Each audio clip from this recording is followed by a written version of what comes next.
سەرچاوەکانی ئاوی هەرێم ڕایبگەنێت ماوەی 3 ساڵە حکوومەت هەرێمی هیچ بودجەیەکی بۆ کەرتی کشتوکاڵ دابین نەکردووە. عەبدولستار مەجید وەزیری کشتوکاڵ و سەرچاوەکانی ئاوی هەرێم لە میانەی بەشداریکردنی لە کۆنفرانسێکی کشتوکاڵی لە شاری سلێمانی ڕایگەیاند حکوومەت هەرێم ماوەی 3 ساڵە هیچ بودجەیەکی بۆ کەرتی کشتوکاڵ خەرج نەکردووە و لەگەڵەوەشدا داهاتی کشتوکاڵ لە سەدادەی داهات هەرێم پێکدێنێت. لە میوانداریەک لە بەڕێزان عەبدوڕەحمان عەلی ئەندامی لیژنەی کشتوکاڵ لە پەرلەمانی کوردستان لە ستودیۆی سەرەکی هەروەها لە شاری ئەولێ دکتۆر خاڵەز ئەحمەد بەڕێوەبەری دیوانی وەزارەتی کشتوکاڵ و سەرچاوەکانی ئاوی هەرێم هەروەها لە شاری سلێمانش دکتۆر محەممەد ئەمین گەناوی مامۆستای زانکۆ و پۆڕی کشتوکاڵ تاوتوێن پرسە دەکەین. سەرەتا ڕاپۆرتەی دەبێت.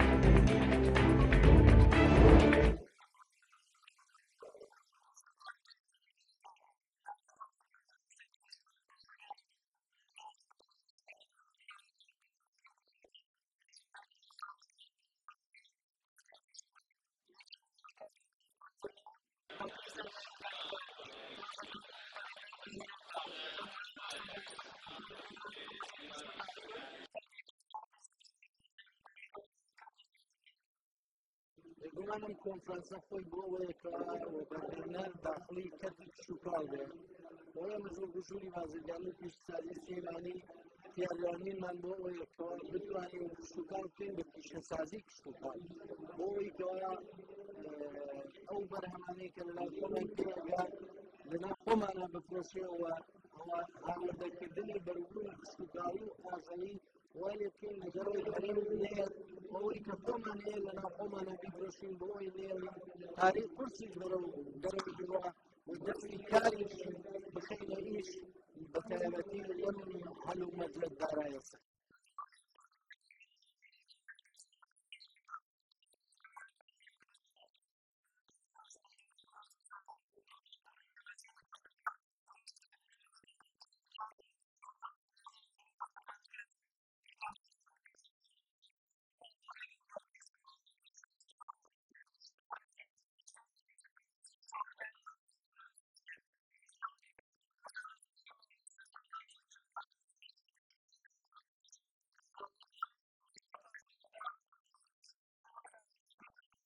پێویستی بە پاکستیە استیمالی پاکستی دارایی کە ئەمە سێم ساڵە هیچ بڵێ بچێت و ئەم شکلی دەگای نەکرد لە کاتێکدا تۆنیا فلان دارایی بکرێت متەشمان پێ نەکرێت پێویست دەکات ئەم سێفەلەی پاکستی بکرێت بۆ کە بتوانین بەڕێکی باشتر بەکارین لە داهاتوی کوردستان. ئێستا بەپێی ئەو ئامارەی کە لای ئێمەیە هەم فلانی داراییەکە ئێستا ئێمە بە سەدادی زیاتر پرۆبلێمی داهاتوی ئەگەر سەر بيقول أديك في سبعتين بس بدأ بكين خمسين بكين. يعني إما واحد إما جواب بلا روسيا. يعني جواب كشتالي كمية. سبعة سكين جان دانا يقول سكين كشتال رام كشتال بس سبعة سكين بزاف جاتي راسيا.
سڵاوتان لەوێ بەڕێزان سوپاس بۆ میوانەکانم کە عەبدوڕەحمان بەخێر بێن لەسەرتا لە بەڕێستانەوە دەست پێ بکەین.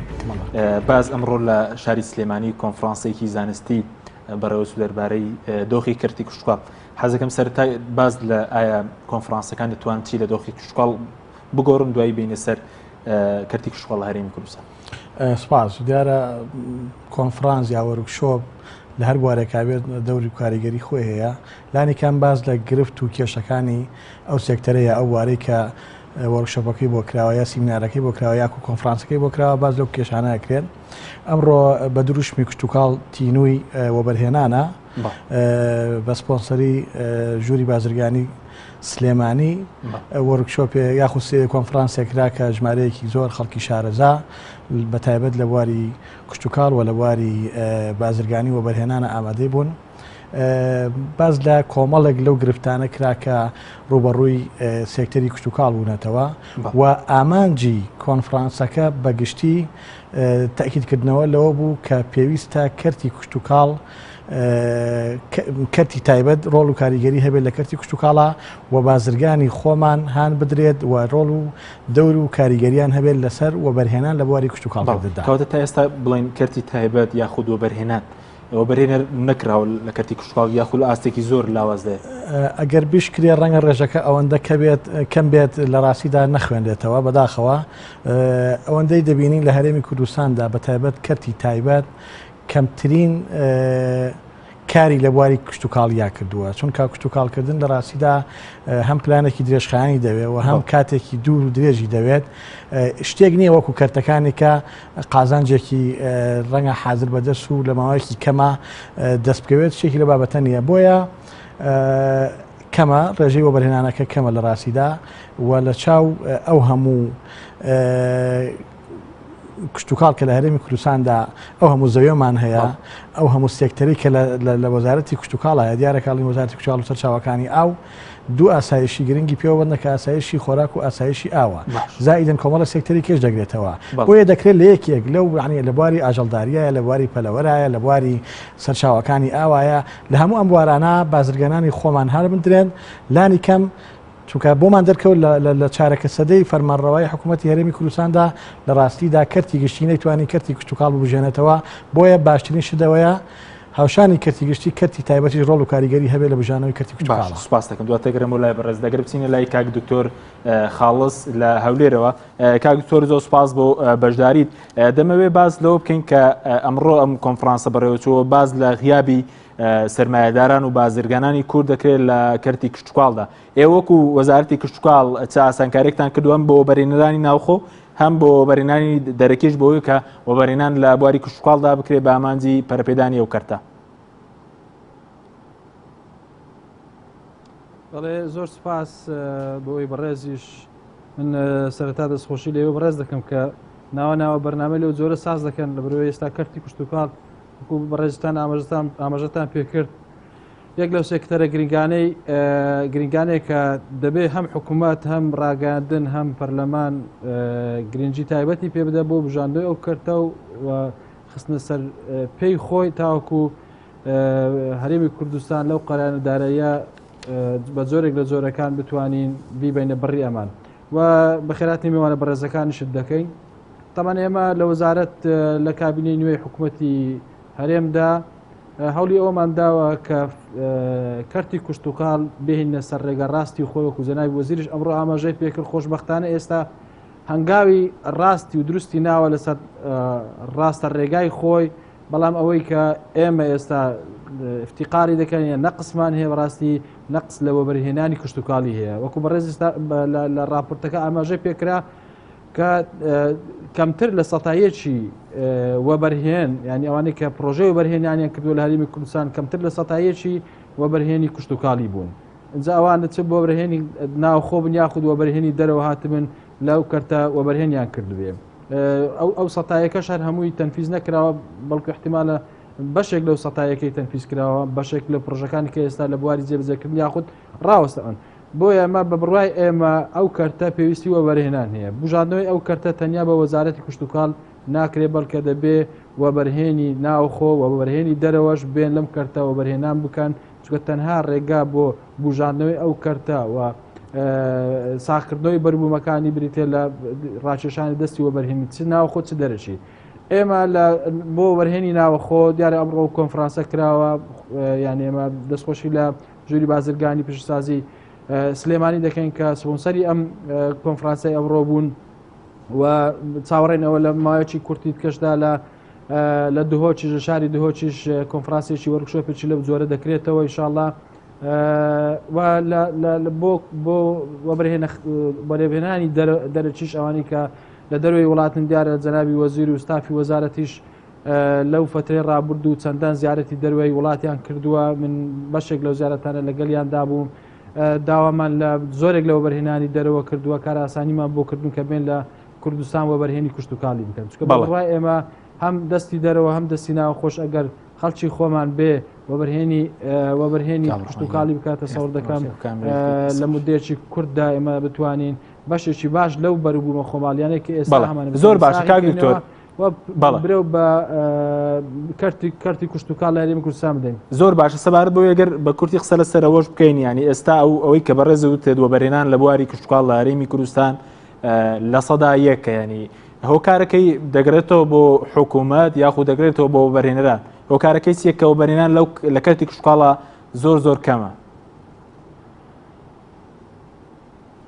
واللهی طبعا هۆکارەکەی بەتەکید دەگەڕێتەوە بۆ حکوومەتێک لە دوایەکانی هەرێمی کوردستان کابینەیەک لە دوایەکانی کە ڕابردوو بوون لەبەرەوەی ئەوەی کە احتیمامی پێ نەدرا بە ئەو کەرتە بە ئەو کەرتە تەمیش کرا وەگەر تەمەشای ڕانکی وەزارەتەکانیش بکەیت لە کابینەی پێشووتری حکوومەت هەرێمی کوردستان دەبین وەزارەتی کوشتتوکاڵ لە کۆتایی وەزارەتەکاندا لە ڕانکی وەزارەتەکان کە بۆ وەزارەتەکان کراوە و ئەو کەرتە تا ڕادێکی زۆر تەمیش کراوە بۆیە کاتێکە وەبەرهێندێ دەبێت وەبەرهێنان لە شتێک بکە کە حکوومەت گرنگی پێ بدە ئەهەمیەتی پێ بدە لەبەرەوە پارەی خۆی وەگەردێخی ئەویش هاتووە سەرمایەکی زۆر وەگەردێخی هاتووە قازانج بکە کە بینیبی کارتێک تەهمیش کراوە ئاوڕێ لێ نەدراوەتەوە بەتاکید ئەویش بۆ ویلایەتدانایە بەڵێ زۆر سوپاس سەرف ناکە بەڵاتە ئێحمالیەکە بەڕاستی دەگەڕێتەوە بۆ بەڵێ سوپاس دەکەم کاک دکتۆر دواتە گەڕێمەوە لای بەڕێز دەگەر بچین لای کاک دکتۆر محەممەد ئەمین گەناوی مامۆسای زانکۆ پسپۆری ئابرو کە بەڕێزیان لە شاری سلێمانیەوە لەگەڵمانە کاک دکتۆر زۆر سوپاس بۆ بەشداریت لە بەرنامەکەماندا دەمەوێت ڕای بەڕێز سەبارەت بە ئەوە بزانم ئەمڕۆ وەزیری کوشتتوکاڵی حکوومەت هێرێم باسی لەوە کرد کە ماوەی 3 ساڵە حکوومەتی بودجەیەکی بۆ کەرتی کوشتتوکاڵ سەرف نەکردووە ینی پێ وایە لە ڕابردوودا بۆچی حکوومەت نەیتوانیوە کوشتتوکاڵ وەکو سەرچاوەیەکی سەرەکی داهات تەماشا بکە و هەوڵ بۆ بدا کە بێتە سەرچاوێکی سەرەکی داهات سپاس بۆ ئێوەش هەڵبەتە زۆر باز دەکرێت لەسەر ئەوەی کە کەرتی کوشتتوکاڵ لە کوردستان پشتیوێ خراوە گرنگی پێ نەدراوە لە ڕووی ئەوە کە ببێتە سیاست و بەرنامەی و ڕوئیای حکوومەتی هەرێم یا دەسەڵاتی سیاسی لە کوردستان و چی لە ڕووی میکانیزمەوە ئەوەی کە پەیوەندی هەیە بە پیشگیریکردن و دامکردنی بەرەمهێنانی بەروبوومی کوشتتوکاڵی و ئەمجار خۆراشتی لە کوردستان ئەمجار ئەوەی کە مەربوط بێت بەو وەرکشۆپێکەوە باستان کرد لە هەولێرێ بەڕاستی بە سەراحەت پێت بڵێم ئەو وەرکشۆپانە ئەو قسانە دادی هیچ نادات چونکە تۆ کە بتێ هەر کەرتێکی ئابووری ببژێنیەوە پێویستێت بە سیاسەتێکی ئابووری نیشتیمانی هەیە لە بوارە جیاجەکان و لە کەرتە جیاجەکانی ئابووریدا و تا ئێستا ئێمە وەکو سیاست ئابووری نیشتیمانیمان نییە کە ڕوایشی تایبەتی هەبێ میکانیزمیشی تایبەتی هەبێ ئەو کاتی ئەتۆ بتوانی لە ڕووی پسپۆریەوە لە ڕووی داراییەوە و لە ڕووی بەکارهێنانی سامانی مرۆیەوە ئەو شتانە تۆزیف بکەی بۆ ئەوەی کە تۆ بتوانین ئەنجامێکی باش دەبێت تۆ تەماشاکە ساڵانە دەها هەزار دەرچووی زانکۆکانمان هەیە بە تایبەتی کەرتی کوشتتوکاڵ زۆربەی ئەوانەی کە من دەیان ناسم خوێندکاری خۆم بوون زۆربیان ئێستا بێکار لە ماڵەوە دانیشتوون واتە تۆ تا نەتوانی زەمینەیەکی ئابووری کوشتتوکاڵی هەبێ بە ڕوئیایەکی سیاسی زۆر واضح و بە تەوزیفکردنی دارایەکی دیاریکراو لە بودجێ وڵات کەتواتە تۆ ناتوانانی سیاسەتێکی ئابووری تەبێت کە ئابووری کوشتتوکاڵ تێبێت کە ئەنجامێکی باشی هەبێت بۆیە بەڕاستی من شەخسان نەکەر بێ هیوا بووم ئومێدم بە وەرکشۆپانە نییە و ئەو وەرکشۆپانە ئەو کۆنفرانسانە لە جیاتی ئەوەی بەرهەمیان هەبێ بۆ خەڵک بەڕاستی دەبنە ئەرک بۆ خەڵک چکە دووبارەیتر ئەو وەرکشۆپ و ئەو هەموو میوان و ئەو هەموو کۆنفرانس و نازانم شتانە دەبێت لەسەر بودجێ خەڵک بێت لە گرفانی خەڵک بێت لە کۆتایی ژاش ئەنجامیشی نابێت بەڵێ زۆر باشە کاک دکتۆر سەبارەت بۆی کە بەرز و تا ئێستا سیاسەتێکی ئابووری نیشتیمانی پەیڕەو نەکراوە ئەگەر بێت و حکوومەت هێرێم لە ماوەی 25 ساڵی ڕابردوودا ینی سیاسەتێکی ئابووری نیشتیمانی پەیڕەو کرد ئێستا کشتوکاڵ دەبوو بە یەکێک لە سەرچاوەکانی سەرەکی داهات لە هەرێمی کوردستان؟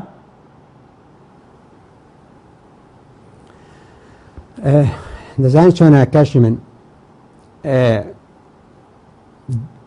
ئێمە کە باسی هەر کەتەشی ئابووری بکەین وەکو ساڵان نەماوە وەکو 30 ساڵ نەماوە وەکو 50 ساڵ نەماوە زۆر فاکتەری تر هاتۆتە ئاراوە کاتۆ دەبێت چاودێری بکەین بۆ نمونە ئێمە شۆڕشی سەوزمان هەیە لە کشتتوکاڵیدا لە سیەکانەوە تا کۆتایی شەستەکان کە احتیمادی دەکردە سەرچی ئەوەی کە لە ڕووی جینێتیکەوە تۆ تۆوی چاکت هەبێت لە ڕووی محاربەی نەخۆشیەوە پێستیسایدی باش هەبێ موادی شیمیایی باش هەبێ ئەمجا لە ڕووی میکانیزمەکردنی کردی کشتتوکاڵەوە بە بەکارهێنانی ئامێری پێشکەوتوو بۆی کە تۆ بتوانانی لە بڕوبەرێکی کەمدا زۆرترین بەرهەمت هەبێ و بەم جۆرە تۆ بتوانین ئاسایشی خۆراک یا خۆراک بۆ هاوڵاتیان فراهەم بکەیت بەڵام ئەمڕۆ تۆ لە ڕوبەڕوودا لەگەڵ بازاری جیهانی تەواوی ئەو خۆراکانێک کە تۆ لە دەرەوە دەیهێنی زەمانەتی تەندروستی نییە نەکرد تەندروستنیە دەتوان بڵێم زۆر خەتەرناکیشە بۆ تەندروستی تاکەکان لە کۆمەڵگادا بەتایبەتی لە جیهانی سێهەم تۆ لەو حاڵەدا تۆ بتەوێت کەرتی کشتتوکاڵی ببوژێنەوە تۆ پێویستیت بە واقعان بەڕوویاشی وەکو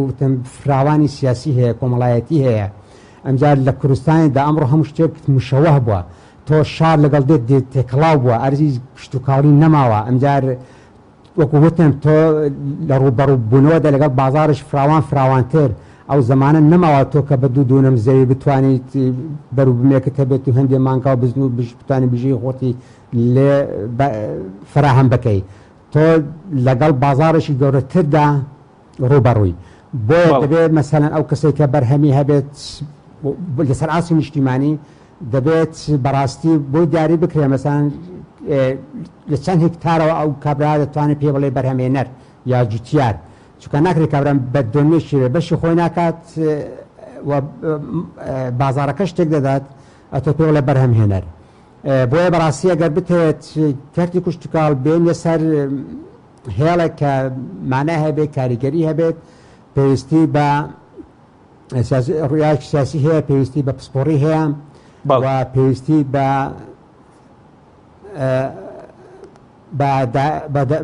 دارایی هەیە و هەروەها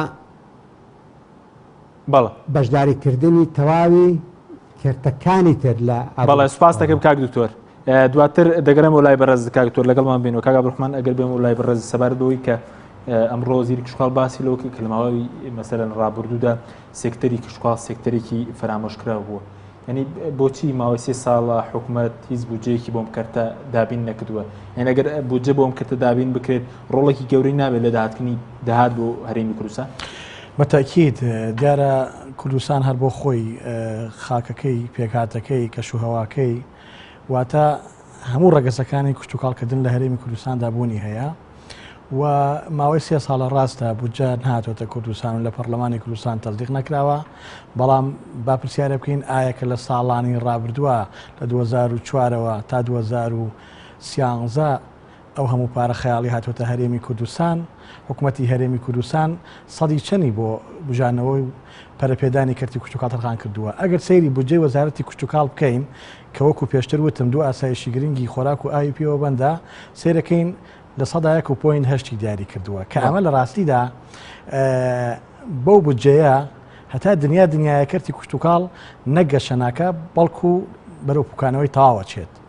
بەپێی ستانداردی جیهانی هەر وڵاتێک هەر هەرێمێک نەیتوانی ئاسایشی خۆراکی خۆی دابین بکات لانی کەمی پێویستە لە 100 بودجەی ئەو هەرێمەیە ئەو وڵاتە بۆ سێکتەری کشتتوکاڵ تەرخان بکرێت بەڵام لە هەرێمی کوردستاندا بە ئەنقەد فرامۆشکراوە لە ڕاستیدا بابەتی کە سێکتەریکە کاتۆتە کایەوە کشتتوکاڵ بۆ شێوازە فرامۆش کراوە و ئێمە ئەگەر سەیری هەرێمی کوردستان بکەین لە ڕاستیدا بەداخەوە دەیڵێم تەنها سێکتەرێک کە ئێستا حکوومەتی هەرێمی کوردستان ئیتیمامی پێداوە و لە ساڵانی ڕابردووە ئیتیمامی پێداوە و زۆرترین بودجەی وەسەرف کردووە سێکتەری نەوتە واتە بە کوردی و بە کورتی ئێمە هاتوین هەموو هێلکەکان مەخسووتە سەبەتەی نەوتەوە کەرتی کشتتوکاڵ کەرتی گەشتیاری بازرگانی پیشەسازی ئەمانەمان وەلا ناوە ناشکرێت لەم قەیرانە قوڵە داراییە بە هیوای ئەوە بین بە کەرتی کوشتتوکاڵ قەیرانی دارایی چارەسەرکەین. کەرتی کوشتتوکاڵ پێویستی بە پلانی دوورخایان و دوورمەودا و درێژخایان هەیە لە ڕاستیدا. بۆیە حکوومەتی هەرێمی کوردستان نەیتوانیوە و نەیویستووە لە ڕاستیدا کەرتی کوشتتوکاڵ سێکتەری یەکەم بە لە گرینگدا ئەوەندێکە گرنگ بنەوتە ئێستا کوشتتوکاڵ ڕوبڕۆی و قەیراندارەیە دەبوو هەرێمی کوردستان. نەخێر کوردستان خاکەکەی ئەوەندە بە پیتە ئێمە 5 ملیۆنین بەشی پێداویستی 10 ملیۆن ئەتوانێت بەربوومی کوشتتوکاڵی تا بەرهەم بهێنرێت. بەڵام بەداخەوە لە هەرێمی کوردستاندا ئەوە نەکراوە، هیچ کێشەمان لە زەویزاران نیە. بەڵام حکوومەتی هەرێمی کوردستان تەنانەت نەیتوانیوە پارێزگاری لە زەویەکانی کە تۆ زانین لە 24.8 زەویە کوشتتوکاڵەکانی هەرێمی کوردستان ڕوبەری شار و شارۆچکانی پێفراوان کراوە، زۆربەی کراوە بەوە بەرهێنان. باسی بەرهێنانی کرد دکتۆر خاڵس. من حەزەکەم باسیەوە کەم لە 2006ەوە تا 2010 30,000 دۆنم زەوی کوشتتوکاڵی کوژێنراوەتەوە بۆ بواری وەبەرهێنان. بەڵام لەو ڕێژەیە تەنها لە 105 بۆ کوشتتوکاڵ بووە. 30 ملیۆن دۆلار سەرف کراوە خەرج کراوە لە بواری وەبەرهێنانە، بەڵام تەنها 9 ملیۆن دۆلاری بۆ سێکتەری کوشتتوکاڵ بووە. ئەمە کارە ساتەکەیە. حکوومەتی هەرێمی کوردستان نەنیەتی هەبووە و لە ساڵانی ڕابردووە لە ڕاستیدا من ئەوەندەی تێگەشتوم دەستێک هەبووە نەیویستووە هەرێمی کوردستان ببێتە خاوەنی بەرهەم و پێداویستەکانی خۆی و هەوڵدراوە هەمیشە چامان لە دەرەوە بێ. لەبەرەوە کۆمەڵێک بازرگانی گەورە هەیە حەزیان بەوە کردووە تجارەتی خۆیان بازرگانی خۆیان بەردەوامی پێ بدەن بە هەمیشەیی هەرێمی کوردستان هەرێمێکی بەکاربەر بێگنەک بەرهەمهێن، چونکە ئەگەر لانی کەم پلانێکی 10 ساڵە هەبووایە پێش ئێستا ئێمە ئاوها ناکەوتینە قەیرانێکی خۆڵی دارایەوە. مانایتیان نییە لە هەرێمێکی وەکو کوردستانە کە بەشی پێداویستی 10 ملیۆن هاوڵاتی بەرهەم بەربوومی کوشتتوکاڵیمان بۆ دابین بکرێت، ئێمە لە ئێستا لە 180 ئێستا هاوینە ڕەنگە کۆمەڵێک پێداویستی خۆمان داوین کەی لە هاویانە، بەڵام لە 180 چامان لە بەربوومی دەرەوە بێ. ئەمە لە ڕووی کوشتتوکاڵیەوە ئەگینا لە ڕووی پێداویستی وشکە و خواردنەوە لە 195 پشتنامە دەرەوە بەستووە کە ئەمە ئەگەر سەیری ئەمانە بکەیت بۆ دەرەکەوێت پلان نەبووە، ئیرادە نەبووە بۆ ئەم کەرتە و حکوومەتی هەرێمی کوردستان ئەگەر پلانی هەبووە لە ڕاستیدا ئەو بجەکەمەی تەرخان نایەکرد بۆ کەرتی کوشتتوکاڵ. سوپاس دەکەم دواتەکەم وڵای بەڕێزکارا بڕۆن. کاک دکتۆر خاڵس دەگەر بێم وڵای بەڕێز سەبارەت بۆی کە ینی ئەو ماوەی 3 ساڵە کە حکوومەتیت بودجەیەکی بۆ وەزارەتەکەی ئێوە دابین نەکردووە تا چەند ئاستەنگی بۆیە دروست کردووە. ئەوەی کە ئەمڕۆ وەزیری کوشتتوکاڵ باسی کرد چۆن ینی ئەو توانیتوانە لە ساڵدەی داهاتی هەرێم بریتی بێ لە بواری کوشتتوکاڵ بە دەسات بێت. بەڵێ وڵا من قسەکان لەسەر قسەی کاک عەبدوڕەحمان ئەگەر نەکرد لەو 3 ساڵێک کە بودجەی بۆ نەک وەزارەتی کوشتتوکاڵ دیارە بۆ وەزارەتەکان کەش تەرخان نەکراوە، بەڵام لە 2003ەوە بەرەو سەرتر کە بودجەیەکی زەبەلا هاتووتە کوردستان ئەی بۆ لە بواری کوشتتوکاڵ تەهمیش کراوە. شتێک باسەکەم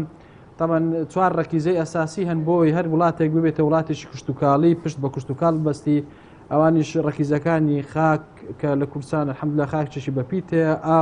ئاوێکی سازگارمان هەیە، هەوایەکی لەبار هەیە بۆ بەرهێنانی کوشتتوکاڵی بۆ کوشتتوکاڵکردن. بەڵام چوارەمیان کە بریتە لە دەستی کار کە هەر سێ مەرهون یعنی ئەو سێ ڕەکیزەکەی تر مەرهونە بە خاڵی چارم بە ڕەکیزەی چارم کە دەستی کارە، بەڵام بەداخەوە دەستی کار لە کوردستان پەخراوە. ئەو چەند ساڵی ڕابردوو بگرە لە نەوتەکان و تاکو ئێستاش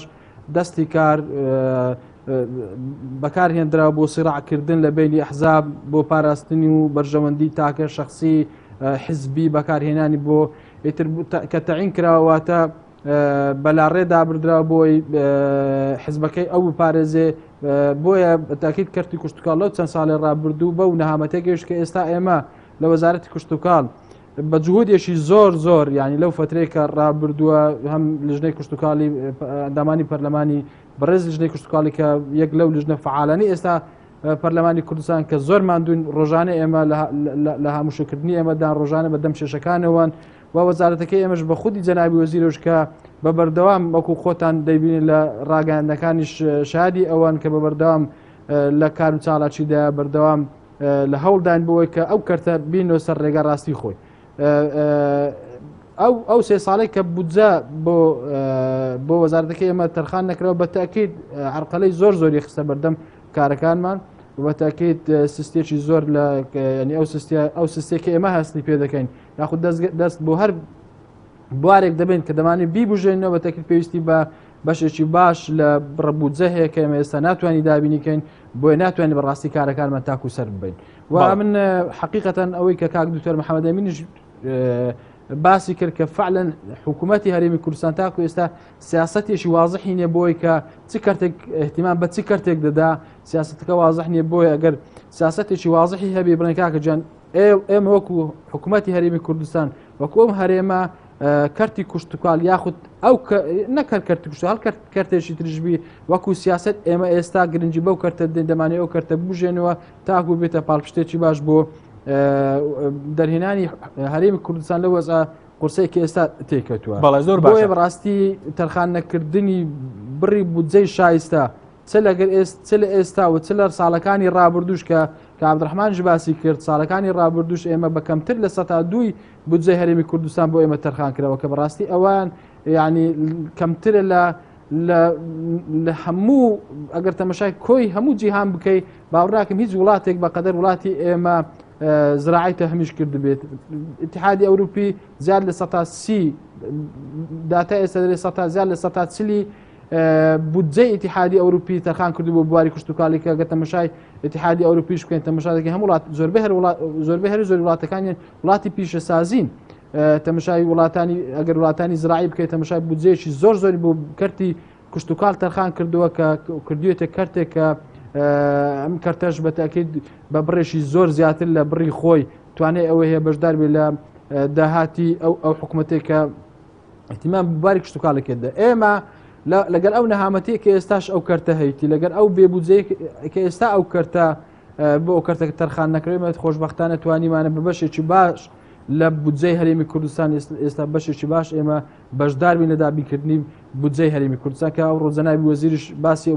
ئەو بڕێ کرد کە نزیکەی زۆر جار زیاتریش دەبێت لە 100 کۆی بودجەی گشتی هەرێمی کوردستان ئێمە لە بواری کوشتتوکاڵ توانیمانە بەشدار می تێدا بەڵێ زۆر باشە ئەم 3 ساڵی ڕابردوو یاخود لە ئێستا ئێمە بودجێکی شایستە بۆ ئەم کارتە تەرخان بکەین دەبێ ئێمە بتوانین بتاکو چەند بەشدار بین لە پەیداکردنی یاخود دابینکردنی بودجە بۆ بڕی بودجە بۆ هەرێمی کوردستان بە تاکید بڕێکی زۆر باش دەتوانین ئێمە ینی وعدی ئەوەمان داوە چەند زاریش وەزیر بەڵێنی ئەوەی داوکە ئەگەر حکوومەتی هەرێم و ئەگەر نەکات حکوومەتی هەرێم کۆی سێکتەرەکانی کەی هەرێمی کوردستان چ لە وەزارەتەکانی تر چ ئیعلام چ پەرلەمان ئەگەر هاوتەریب لەگەر ئێمە لەگەر وەزارەتەکەی ئێمە کار بکەن بۆ سەرخستنی پێشخستنی ئەم کارتە ئێمە بە تاکید بە مودەیەکی قیاسی دەتوانین بەڕاستی ئەم حکوومەتە لەو قەیراندارەیە بە بەشێکی باش قوتار بکەین هەم کارتەکەش بێخنە سەرپێی خۆی ئێمەش وەکو وڵاتێکی کوشتتوکاڵی کە پێشترش ئێمە ئەم هەرێمی کوردستانە وەکو سەلەیەکی غیدایی بۆ هەموو منتیقەکەش سەلەیەکی غیدایی بۆ ئەو معنای بۆ هەرێمی کوردستان بجێڕینەوە هەرێمی کوردستان سەر لە نوێ بکەینە سەلەی غیدایی بۆ عێراق و بۆ کوردستانیشتی ترش چاومە لە کەرستەی دەوروبەری خۆمان نەوێت تەڕەبێ وەکو کە عەبدوڕەحمان فەرمووی کە لە وەرزی هاوین ئێمە بەڕێکی باشمان لە بەربووم هەیە وهروەها لە وشکەش و هەروە لە پیشەسازی خۆراکیش کە بە تاکید پیشەسازی خۆراکیش پشتی بەستووە سپاس دەکەم کاک دکتۆر دواتر دێمەوە لای بەڕێزت سپاس دەکەم کاک دکتۆر خاڵس دێمەوە لای بەڕێزن کاک دکتۆر محەممەد ئەمین ئەگەر بینەوە لای بەڕێزتان سەبارەت بە مەسەلەی ناوسەنگی گرنگدانی حکوومەت لە نێوان کەرتی کچوکاڵ و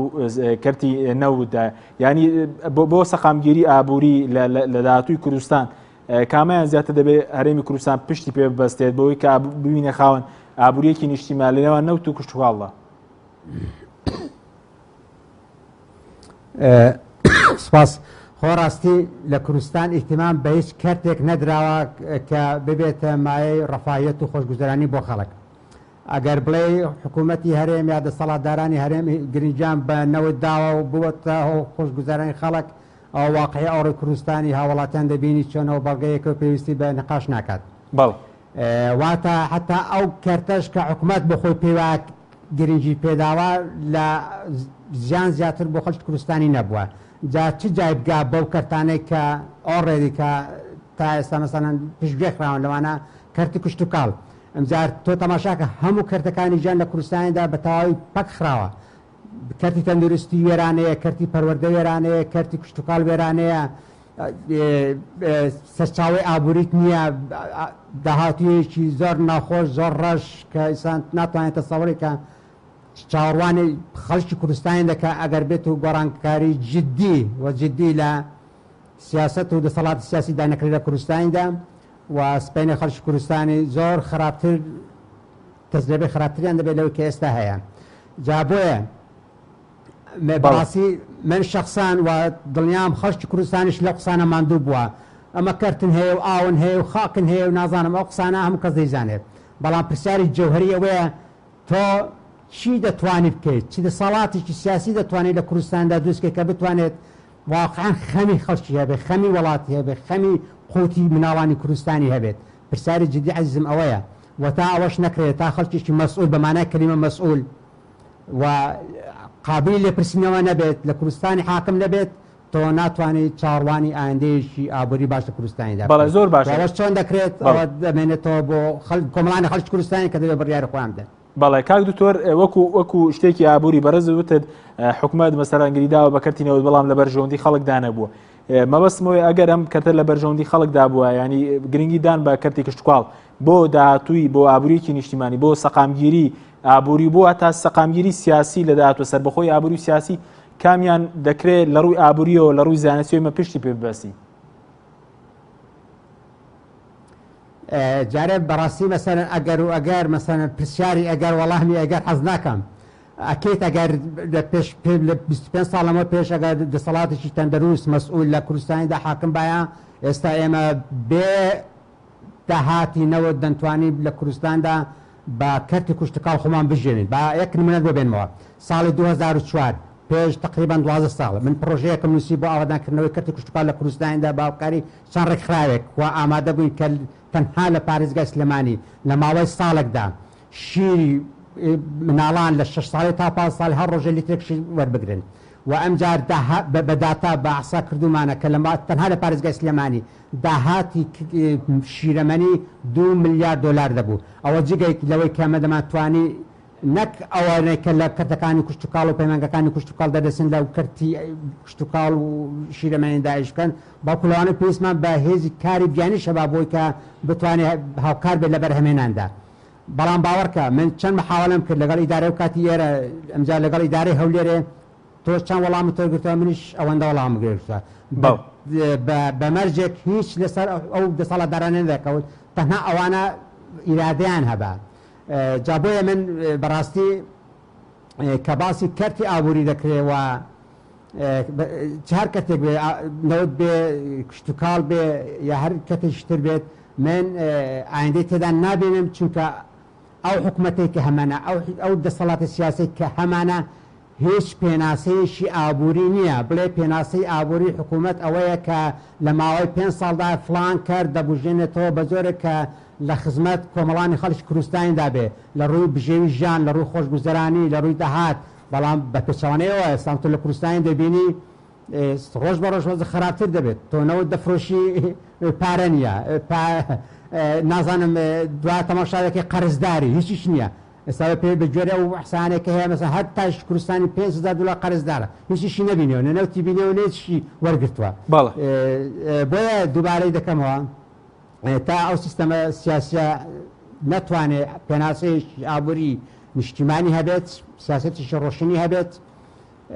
و نەتوانێت بە شێوەیەکی گونجاو بە بەرنامە داڕژرا و استفاده لە سامانی مرۆیی کە لە دەرچوانی کەرتەکانی ئابووری و ئابووری کشتتوکاڵ یا هەر کەرتەکانی تری هەر بەشەکانی تری کۆلێژەکان بێت کە دەتوانن ڕۆڵیان هەبێت لە بەرهەمێنانی ئابووری نیشتیمانیدا ناتوانرێتەوە ناتوانێت نتیجەیەکە بێت کە مایەی خۆشگوزەرانی خەڵکی کوردستان بێت. سوپاس کاک تۆ دواتە گەرم بۆ لای بەڕێزت کاک عەبدوڕەحمان بێم و لای بەڕێز لە بۆ سەقام بۆ داهاتووی کوردستان بۆ سەقامگیری ئابووری لە نێوان کەرتینەوت و کشتتوکاڵ ینی بەڕێزان پێتان وایە کامە دەتوانێت ینی بۆ سەربەخۆی ئابووری و سەربەخۆی سیاسیمان بۆ بەرهەم بێنێ لەیان گرنگدان بەکامیان دیارە هەردوویان گرنگە لە ڕاستیدا من قەت لەگەڵەوە نیم کەرتێک فەرامۆش کرێ و کەرتێکی کە ئیحتیمامی گرنگی تەواوی پێ بدرێت بەڵکو دەبێت هاوشانی نەوەت گرنگە بەڵام لەگەڵ گرنگیەکە پێویستە گرنگیش بە سێکتەرەکانی کە بدرێت چونکە لە هەرێمی کوردستاندا ئێمە هەمانە باشترین هۆکار یا شتکە کە لە هەرێمی کوردستان هەیە مەسەلەی کشتتوکاڵکردنە ڕاستە نەوتمان هەیە بەڵام ئێمە هاتوین کشتتوکاڵمان یعنی کشتتوکاڵمان کرۆ بە قوربانی بۆ سێکتەرەکانی کێش ینی نمونەی زۆر زیندوو جاری وا هەیە لەبەر خاتری بیرە نەوتێک دنیایەک ڕوبەری زەوی کشتتوکاڵی ئێمە تیاوین کە ئەمە لە وڵاتانی دنیا لە ڕاستیدا بە کفر لە قەڵەمەدرێ ینی وڵاتێکی وەکو ئوسترالیا ئەگەر بیری نەوت و بیری ئاو هەبێت ئەوان بیرەنەوتەکەدا پۆشتنەوە لە پێناوی پاراستنی بیرە ئاوەکەیانە بەڵام ئێمە لە پێناوی بیرە نەوتێکە هەم زەوی هەم ئاو هەم ژینگەی وڵاتەمان تێکداوە بۆیە دەکرێت هاوشانی کەرتی نەوەدا سێکتەری نەوە لە ڕاستیدا سێکتەری کشتتوکاڵیش بژانەوەی بەخۆ ببینێت ینی قسە زۆر کرا وەکو دکتۆر وتی هەرێمی کوردستان هەموو ڕێگەزەکانی تایە ئەگەر هاوکاری جوتیاریش بکرێت ئەگەر بودجەیەکی زەبەلاحش بۆ کەرتی کشتتوکاڵ و بۆ هەر کەرتێکی کە دیاری کرێ بە تایبەت کەرتی کشتتوکاڵ لە هەمووی گرنگترەوەیە بازارمان هەبێت بۆ ساختکردنەوەی بەروبووم چونکە هەتاوەکو بازارمان نەبێت بۆ ساختکردنەوەی بەروبوومی جوتیاران لە ڕاستیدا ئەستەمە باز لە بنیادنان و بژانەوەی کەرتی کشتتوکاڵ بکرێت لە هەرێمی کوردستاندا چونکە بە فعلی سەلماوە یان یەک نمونە بۆ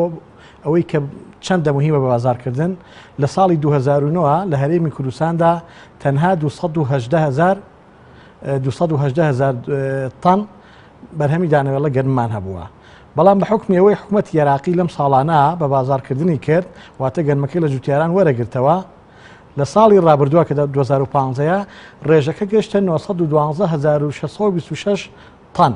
کە ئەگەر بەراوردی کەین 4 هێندە و بەرەوژوور بەروبوومی دانەوێڵە زیادی کردووە 3 ملیۆن دۆنم لە هەرێمی کوردستاندا کراوە بە دانەوێڵە لە جۆری گەنم ئەمە نیشانەی ئەوەیە بازارکردنەکە وای کردووە ئەگەر بە بازارکردن نەبووە لە ڕاستیدا ڕەنگە 210 بووە بە 110 و ساڵی دو ئەوەی بەرەپوکانەوە بچوایە بەربوومەکانێکی کشتتوکاڵیش بە هەمان شێوەیە یەکێک لە شتە باشەکان کە وەزارەتی کشتتوکاڵ لە ساڵی ڕابردوو و ئەم ساڵی جێبەجێ دەکات لە ڕاستیدا مەسلەی باج و گومرکە لەسەر ئەو بەرومانەی کە لە دەرەوە هاوردایەکرێت بە تایبەت لە کاتێک کە بەروبوومی خۆمان پێدەگات بۆ ئەوەی جوتیاری خۆمان بەروبوومەکەی ساکرێتەوە یەکێک لە کارە باشەکان لە ڕاستیدامە لە بەپێی سیستەمی دنیاش وایە سێ ڕێگا هەیە بۆ ئەوەی تۆ بتوانیت بەروبوومی خۆت ساخت بکەیتەوە بە گرنگی پێ بدەیت ئەبێ هاوکاری جوتیار و خاوەنکاریەکان بکەیت ئەبێت ئەو هەرێمەیە ئەو وڵاتە هەر بەربوومێکە یا هەر بەرهەمێکە بزانە خۆی توانای چەنە دابینکردنی هەیە دواتر بە پێ داویستی هاوردەی هەرێمی کوردستانی بکە زائیدەن باج و ڕسمەکەی ئێمە باجەکە دانراوە شتێکی باشە و هەر لە ساڵی ڕابردووە بۆ ئاگاداریت لە ماوەی 4 مانگە تەنها لە باجی سەر بەربوومی کشتتوکاڵیەکان زیاتر لە 71 ملیارد دینار داهات وەکراوەتەوە بۆ خەزینەی حکوومەتی هەرێمی کوردستان دەکرێت ئەم داهاتە ئەو نەی من ئاگاداربووم کاتی خۆشی ڕێکەوتنەکە لەگەڵ وەزارەتی دارایی واکراوە کە لە دوای 2 ساڵ بڕێک لەم داهاتەی کە لەسەر باج و گومرکی بەروبوومی کشتتوکاڵی کۆکرێتەوە بۆ سێکتەری کشتتوکاڵ و هاوکاریکردنی جوتیاران خەرج بکرێتەوە چونکە ناکرێت تۆ پارەیە پیاکەیت بۆ وەزارەتی دارایی بەڵام هیچی بۆ خۆت سەرف زۆر باشە دەمەوێت باسی وەزارەتی کشتتوکاڵ کردێنی ڕۆڵی وەزیری کشتتوکاڵ لە کامین هێژدا چۆن دەبینێنی باراستەیەکیشی کردووە کە باراستەی بژانەوەی کەرتی کشتتوکاڵ کێشەکەمان لە ڕاستیدا ڕاست دوێت ئێمە کێشەمان ڕەنگە زۆر لە کەسایەتیەکانە نەبێت ئێمە گرفتەکەمان لەم وڵاتە موسەساتی نییە پێویستە دام و دەستگاکان وەزارەتەکان بە سیستەماتیک بکەین کاک عەبدولستارێکێکە لە وەزیرانەی کە زۆرترین سەردانی مەیدانی هەبوو بۆ ناو جوتیاران بۆ ناو زەوی کشتتوکاڵەکانیان لە هەفتەی ڕۆژێکا پێشوازی لە جوتیارانی کوردستان دەکات ئەمانە شتی زۆر باشن ئەمانە نیشانەی ئەوەیە خۆی مەیدانیان ئەچێتە لە گرفت و معاناتی جوتیارانی ناوچەکان تێگات بەڵام لەسەر و هەموو ئەمانەوە لە ڕاستیدا ئێمە ئەبێت هەوڵ بدەین بە دامەزراوی بکەین ئەم وەزارەتانە چونکە لێمان تێک نەچێت بە گۆڕینی شخصێک بۆ شخصێک ڕاستە وەکو خۆی چالاکە دەوری هەیە کاریگەری باشیە بووە لەگەڵ ئەوەی کە قەیرانێکی دارایی قوڵ هەبوو لە هەرێمی کوردستاندا ئێمە ڕەنگە وەزیرمان هەبێ بۆ ئاگاداریت لە کابینەکانی کە بە جوتیارانی هەرێمی کوردستانی وتووە گرفت و کێشەکانتانم بە ئیمێل بۆ بنێرن وەزیری کشتتوکاڵ لە کابینەکانی بەڵێ وەزیرمان هەبووە لە کابینەکانی کا لەم حکوومەتی هەرێمی کوردستانە وەزیری کشتتوکاڵ بووە جوتیاران ویستویانە سەردانی بکەن ئەم بە ڕێزا لە جیاتی پێشوازیکردنیان گوێگرتن لە معاناتەکانیان گرفتەکانیان وتوێتی مەجالم نییە بتان بینم ئەکرێت گرفت و کێشەکانتان بە ئیمێل بۆم بنێرن بەڵام وەزیری ئێستا پێشوازیانی دەکات بەتاکید هەفتەی ڕۆژێ دیاری کراوە هەموو سێشەمەیەک ئەوەی ئێمە ئاگاداربین پێشوازی لە جوتیاران نەکرێت ئەمانە گرنگن لە ڕاستیا کۆمەڵی گرفت و کێشە حەل کراوە بەڵام لە هەمووی گرنگتر ئەوەیە ئێمە بتوانین نەخشە ڕێگایەکی باشمان هەبێت بۆ بژانەوە و بۆ گرنگیدان بە کەرد سێکتەری سوپاس دەکەم دواتر گەڕێم لای بەڕێز دەگەری دەرفەتمانم کاک دکتۆر خاڵز دەگەر بێمە لای بەڕێز سەبارەت بەوەی کە لە وەزارەتی کشتتوکاڵ بۆ یەکەمین جارە لە کابینی هەشدا مەسەلەی سیاسەتی دانانی باج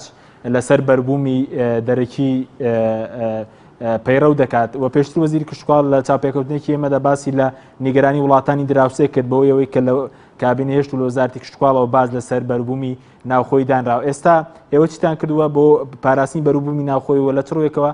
هەرێمی کوردستان گەیشتۆتە خود بژێوی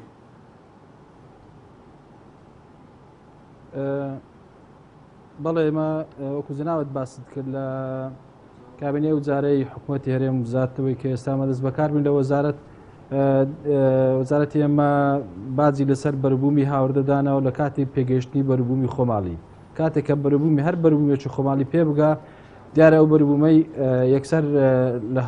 هاوجۆرەکەی باز دەخرێتە سەری لە هەر وڵاتێکی دەوروبەر بێ بە مەبەستی نەک ئەوەی کە ئەو باجە بێتە داهات بۆ حکوومەتی هەرێم فەحوای ئیشەکەوانەوە بەڵکە مەبەستی ئەوەی کە ئەمە چۆن گرنگی بۆ بەربوومی خۆماڵی بدەین وەکو کاک عەبدوڕەحمان باسی کرد دیارە ئەوەش وەک یعنی سیستەمی بە بازارکردنە تاکو بازار بۆ ینی بازار نەکەی بۆ جوتیار تاکو بازار بۆ جوتیار نەبیندرێتەوە بەڕاستی جوتیار دەستگەرم نابێ ناگرێتەوە سەر خاک و زەویەکەی خۆی ئێمە ئەو سیاسەتە لە مدەی ئەو 2 ساڵە کە تەرفیز کراوە خۆشبەختانە ملاحەزەی ئەوە کراوە داتای ئەومە لەبەردەستدایە کە ڕێژەیەشی زۆر بەرچاو ئێستا خەڵک گەڕاونەتەوە سەر زەویەکانیان ئاوەدان کردوتەوە ئەوەی کە پار ئێمە بەرنامەمە بۆ دانابوو کە لە بازێک لە بەربوومەکان بگەینە خوددابینکاری خۆشبەختانەی ئێستا لە خوددابینکاری پەڕیونەتەوە بەڵکە بەربوومی زۆر زیاترمان هەیە ئێستا پێویستمان بەوەیە کە ئێستا ئەو وەرکشۆپە و سیمینارش ینی ئەو کۆنفرانسەش تایبەت بوو ئەوە کە چۆن بەشێک لە کۆنفرانسەکە تایبەت بووە کە چۆن ئەو بەربوومە زیادەی کە هەیە لە کوردستان ئێمە بتوانین لە بازارەکانی دەروی هەرێم یاخود لە ناو هەرێمی کوردستان ساغی بکەن چ بە پیشەسازی خۆراک ساغی بکەینە بە دروستکردنی کارگە و کارگەی لە قوتونان یاخود بتوانی هەڵی یا بازاری نوێی بۆ بەربوومەکانمان بدۆزینەوە کەواتە جێبەجێکردنی سیستەمی باج لەسەر بەربوومی هاوردە لە کاتی پێگەشتنی بەربوومی خۆماڵی بەڵێ نەتیجەیەکی زۆر باشی هەبووە و فەلاحیش نەتیجەکانی ئێستا جوتیارانی هەرێمی کوردستان نەتیجەی بەرچاویان بەدەست گەیشتووە مە خەڵک هەبووە لە مەثەن لە بەعزێ لە بەربوومەکانی کشتتوکاڵی کە ساڵی پار بەربوومەکەی داچاندووە پاشتر بڕێکی زۆر باش لە قازانجی بە چەند کەوتووە لە نتیجەی ئەوەی کە باڵ ئێمە نەمان هێشتووە ئەو بەربوومە لەو وەختەی کە بەربوومی جوتیار پێدەگا بێتە هەرێمی کوردستان بازمانی خستۆ سەری نەک نەمانێشتۆ بێتە هەرێمی کوردستان دیارە ئەو بازەش بە ڕێژەیەک بووە کە فعلەن ڕێژەکەمە حساب کردووە کە چەند فەلاحی خۆمان چەند تێچووی چەندە و چەندیشی پێویستە بۆی دەستگەرمی کەم گەڕێتەوە سەر زەوی کشتتوکاڵەکان ئەو بڕەمانی خستۆ سەر بەربوومی هاوردە دیارە ئەو سیاستەش ینی سوپاس بۆ خوای پەروەردگار کە نەجاحەتی هێناوە ئێمە بەردەوام دێمین لەسەر ئەو سیاسەتە بەڵکە تۆزێک تەوسیعاتریشمان کردو ئێستا ئەو ساڵ لە حەزای ئەوە کرابوو کە بەربووم بازێ بەربووم لە وڵاتی ئێران داخلی حدودەکانی خواروی عراق دەبوو لەوێ دووبارە دەگەڕاوە بۆ هەرێمی کوردستان ئێمە توانیمان لەو فترێ ئەوەش عیلاج بکەین بەشێک لەو بازەش لەسەر ئەو بەربوومانە دابدرێت کە لە دەرەوەی سنوورەکانی عراق دەهێنرێنە باشوور و ناوەڕاستی عراق دواتر لێ دەهێنرێتەوە هەرێمی کوردستان کەەوەش بازارەکانی ئێمە شێواندوو ئێمە ئەوەشمان عیلاج کردووە بەڵام ئەوەی کە جێگای مەلاحەزەیە بەڕاستی ئێمە مەلاحەزەیەکمان لەسەر نقطە گومرجەکان هەیە لە خاڵە سنووریەکان کە وەکو پێویست بەڕاستی هاو دەنجی ئێمە وەکو پێویست ڕێنمایەکانی ئێمە جێبەجێ ناکەن بۆیە پێشەوێک لە بازارەکانی هەرێمی کوردستان لە بەروبوومەکانی کوشت و کاڵی دروست بووە بە تایبەتیش لە بەروبوومی ئەگەر سەوزە میوە تا حدێکی باش توانرا بکرێت بەڵام لە بەروبوومی سامانی ئاژەلی بۆ تایبەتیش پەلەوەر و ناتیجەکانی پۆلەوەرۆک و هێلکە بەڕاستی هاوکار ئەو نقطە گومرجانێکە لە خاڵە سنوورەکان هەن هاوکاری ئێمەنین بتوان ینی ئەو ڕێنمانەیەکە لە وەزارەتی کوشت و کاڵ دەدەچی وەکو خۆی تەنفیزی ناکەن بۆیە بەڕاستی پەشەوێکی زۆری لە بازارەکانی ئێمە دروست کردووە و نیگەرانێکی زۆریشی لە خاوەن پرۆژە پەلەوەریەکان ئێستا دروست کردووە کە ئێمە دیارزەنای بۆزی لە دوو کۆبنەوە لەگەر خاوەن پرۆژە پەلەوەریەکان لە هەفتەی ڕابردوو دوو کۆبنەوە. بەڵێ زۆر سپاس کاک دکتۆر، زۆر سپاس کاک دکتۆر، سپاس دەکەم، زۆر سپاس بۆ بەڕێستان. کاک دکتۆر محەممەد دەقێکیش بۆ بەڕێستان سەبارەت بەوەی کە چی بکرێت بەوەی کە کشتتوڵ ببێت بە یەکێک لە سەرچاوەکانی داهات لە هەرێمی کوردستان. وڵا لە پێش هەموو شتێکدا پێویستە ئەمە سیاسەتێکی دیاریکراوی ڕۆشنمان هەبێت و بێ دیاریکردنی سیاسەتێکی ڕۆشن و بێ دیاریکردنی ناسنامەی ئابووری نیشتیمانی و بێ ناسنامەی دەسەڵاتی سیاسی ئێمە ناتوانین لە هیچ کەرتێک لە کەرتەکانی ئابووری سەرکەوتنمان هەبێت. بەڵێ زۆر سپاس بۆ بەڕێستان کاک عەبدوڕەحمان دوای پرسیارێک بۆ بەڕێستان سەبارەت بە ڕۆڵی کشتتوکاڵ لە مەسەلەی سەربەخۆی سیاسی کشتتوکاڵ دەکرێت ڕۆڵ ببینێت لە مەسەلەی هەنگاومان بۆ سەربەخۆی. بەتاکید کشتتوکاڵ وەکوتمان دوو ئاسایشی کشتتوکاڵ و ئاو دوو ئاسایشی گرنگ ئاسایشی ئاو و ئاسایشی خۆراکەن و کشتتوکاڵ ئەگەر سەربەخۆ بێت یاخود ئەگەر بیکەینە یەکێک لە بنەماکانی ئابووری لە هەرێمی کوردستاندا بەتاکی ڕۆڵ و کاریگەری باشی هەیە لەسەر سەربەخۆبوونی سیاسەتی ئابووری لە هەرێمی کوردستاندا و من تەمەناکەم کەرتی کشتتوکاڵ نەخشە ڕێگەی باشی بۆ دابڕێژرێ و ببێت بە خەمی هەموو لایەکمان لە بەرپرسەکەمەکانی ئەم هەرێمەوە تا دەگاتە ئێمە و پەرلەمانتاران و هەموو. زۆر سپاس بۆ کاک عەبدوڕەحمان عەلی ئەندامی لیژنەی کشتتوکاڵ لە پەرلەمانی کوردستان کە بەڕێزیان لە ستۆدیۆی سەرەکی لەگەڵمان بووە. زۆر سپاس بۆ دکتۆر خاڵز ئەحمەد بەڕێوەبەری دوانی وەزارەتی کشتتوکاڵ کە بەڕێزیان لە هەولێرەوە لەگەڵمانە. زۆر سپاس بۆ دکتۆر محەممەد ئەمین گەناوی مامۆستای زانکۆ پسپۆڕی کشتتوکاڵ کە بەڕێزیان لە شاری سلێمانیەوە لەگەڵمان. سپاس بۆ بینەرانی بەڕێز، سپاس بۆ هاوکارانم تا بەرنامەیەکی تر بخواتە نەسپێرین خواتان لەگەڵ.